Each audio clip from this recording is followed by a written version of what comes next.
வணக்கம் உறவுகளே. நான் மதுரையிலேருந்து கிருத்திக் சாயம்மா.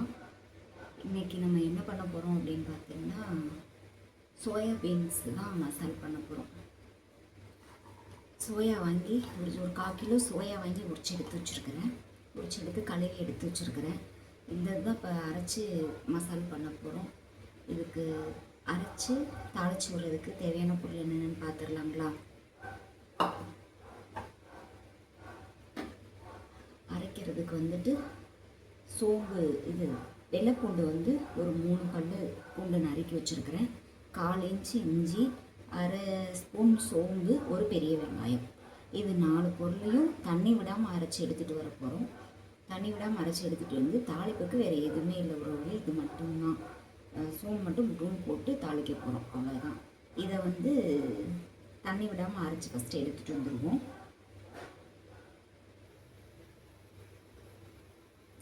இப்போ நம்ம இது பூண்டு, இஞ்சி, வெங்காயம், சோம்பு இது 4 நம்ம தண்ணி விடாமல் அரைச்சி எடுத்துகிட்டு வந்துட்டோம். தாளிச்சு விட்டுருலாங்களா? தாளிப்புக்கு வந்துட்டு சோம்பு, கருவேப்பிலை அது மட்டும்தான். இப்போ குக்கர் வச்சு குக்கர்லேயே தாளிச்சு விட்ருவோம். டக்குன்னு முடிஞ்சிடும். ஈஸியான ஒரு 3 ஸ்பூன் எண்ணெய் ஊற்றிக்கலாம்.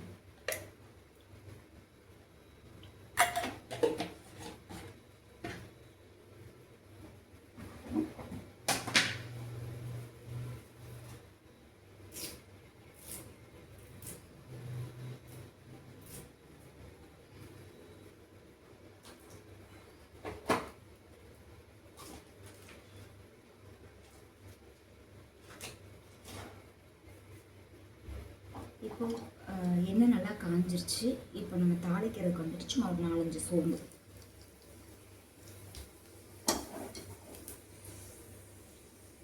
பொரிஞ்சிருச்சு. சோம்பு பொரிஞ்சோடனே கருவேப்பிலை போட்டுருவோம்.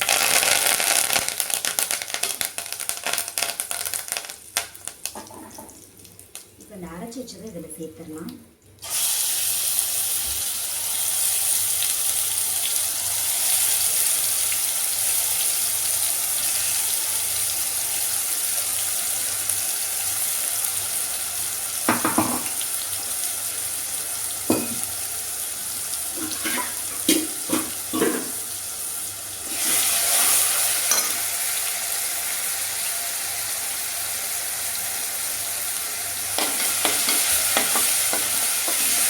பச்சை வாசம் போகிற வரைக்கும் வதக்கி அதில் வந்துட்டு நம்ம காரத்துக்கு சிக்கன் பொடி தான் சேர்க்க போகிறோம். அது நல்லா பச்சை வாசம் போகிற வரைக்கும் வதக்கிக்கலாம்.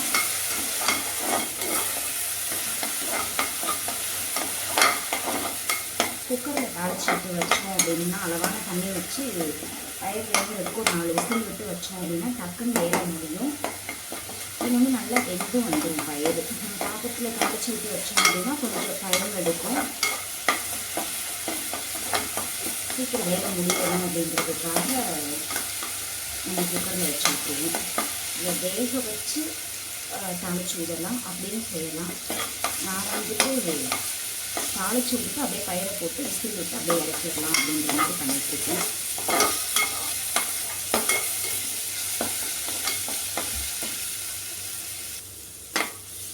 வெங்காயம், பூண்டு எல்லாம் அரைச்சி போட்ட விழுது வந்து நல்லா அந்த நீர்த்தன்மை வற்றி நல்லா அந்த பச்சை வாசனைலாம் போய் சூழ்ந்து வந்துருச்சு பாருங்க.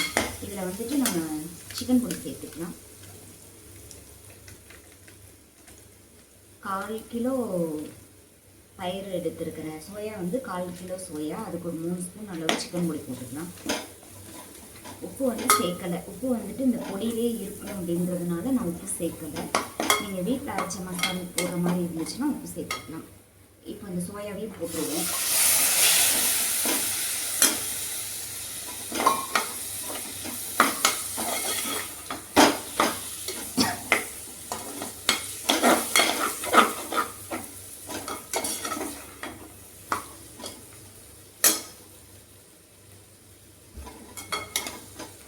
அவ்வளோதான். இதுக்கு தேவையான அளவு தண்ணி மட்டும் கொஞ்சமாக அப்படியே தப்பின மாதிரி வச்சு 4 விசில் விட்டு எடுத்து பார்க்கலாம்.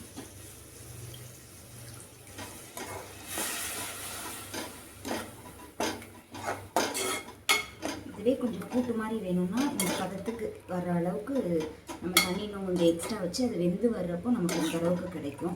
நம்ம கொஞ்சம் நல்லா அப்படியே திரட்டின மாதிரி வேணும் அப்படின்னாக்க இந்த அளவு தண்ணி இருந்துச்சுன்னா போதுமான அளவு.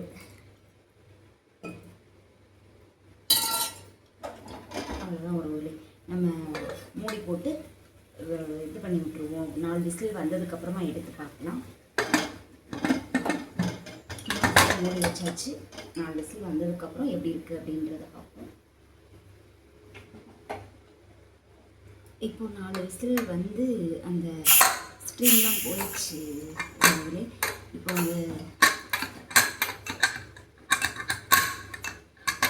அந்த ஸ்ட்ரீம் போனோடனே நம்ம ஓப்பன் பண்ணி பார்த்துருவோம் எந்த அளவில் இருக்குன்னு.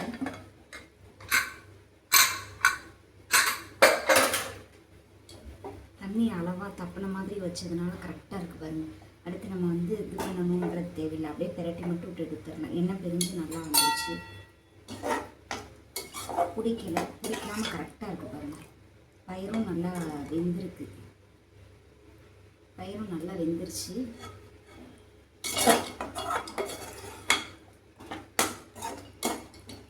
கரெக்டான ஒரு பதத்தில் இருக்குது. இது ஆறுச்சு அப்படின்னா இன்னும் கொஞ்சம் திக்னஸ் ஆயிரும் பார்த்துக்கோங்க. அவ்வளோதான் ஒரு ரொம்ப ஈஸியான ஒரு ரொம்ப ஈஸியானது சிம்பிளான ரெசிபி. இந்த ரெசிபி ஒரு 10 நிமிஷம் கூட ஆகாது, டக்குன்னு செஞ்சிடலாம்.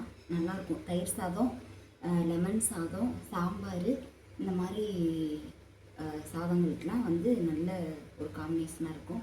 நீங்கள் அதை ஒரு தடவை ட்ரை பண்ணி பாருங்கள். உண்மைக்குமே ரொம்ப பிடிக்கும். தெரியாதவங்க கூட டக்குன்னு வந்து இதை செஞ்சிடலாம். ரொம்ப ஈஸியான ஒரு ரெசிபி. வேறு எதுவுமே நம்ம போடலை. இஞ்சி ஒரு 1/2 இன்ச் அளவு, 3 பல்லு பூண்டு, ஒரு பெரிய வெங்காயம், சோம்பு வந்து ஒரு 1/2 ஸ்பூன், அவ்வளோதான். இதை வந்துட்டு தண்ணி விடாமல் அரைச்சி எடுத்துகிட்டு வந்துட்டோம். தாளிப்புக்கு ஒரு 4-5 சோம்பு, நிறையா போடலை, சும்மா ஒரு 4-5 சோம்பு, ஒரு கொத்து கருவேப்பிலை, எண்ணெய் விட்டு தாளித்ததும் நம்ம அரைச்ச மசாலாவை அப்படியே போட்டு நல்லா இது பண்ணி எடுத்தாச்சு. அது என்ன பண்ணியிருக்கோம், எண்ணெயிலே நல்லா வணக்கி எடுத்தாச்சு. வணக்கி எடுத்துகிட்டு அதிலே சிக்கன் பொடியும் போட்டு வணக்கிட்டு அதுக்கப்புறம் அப்படியே நம்ம உரிச்சு கழுவி வச்சுருந்தோம் பார்த்தீங்களா பயிர், அதையும் போட்டு ஒரு பெரட்டினோடனே அளவான தண்ணி தப்புன மாதிரி தண்ணி வச்சு 4 விசில் விட்டு எடுத்த உடனே அவ்வளோதான் ரெடி. நம்மளோட சோயா பீன்ஸ் மசாலா ரெடி ஆயிடுச்சு. அவ்வளோதான் ஒரு நம்மளோட சோயா பீன்ஸ் மசாலா ரெடி ஆயிடுச்சு. ரொம்ப ஒரு சிம்பிளான ரெசிபி, டக்குன்னு செஞ்சாச்சு. இதை ட்ரை பண்ணி பாருங்கள். உண்மைக்குமே உங்களுக்கு ரொம்ப பிடிக்கும். இது பிடிச்சிருந்துச்சின்னா இந்த வீடியோ பார்த்துட்டு நீங்கள் செஞ்சுருந்தீங்க அப்படின்னாக்க உங்களுக்கு பிடிச்சிருந்துச்சுன்னா உங்களோட கருத்துக்களை கமெண்டில் தெரிவிங்க. அடுத்த வீடியோவில் பார்க்கலாம் உறவுகளே. இதை செஞ்சு பார்த்துட்டு உங்களோட கருத்துக்களை கமெண்டில் கண்டிப்பாக நீங்கள் தெரிவிங்க. பிடிச்சிருந்துச்சுன்னா லைக் பண்ணுங்கள், ஷேர் பண்ணுங்கள், கமெண்ட் பண்ணுங்கள், சேனலை சப்ஸ்கிரைப் பண்ணி வச்சுக்கோங்க. அடுத்த ஒரு வீடியோவில் பார்க்கலாம் உறவுகளே. டாட்டா, பாய் பாய்.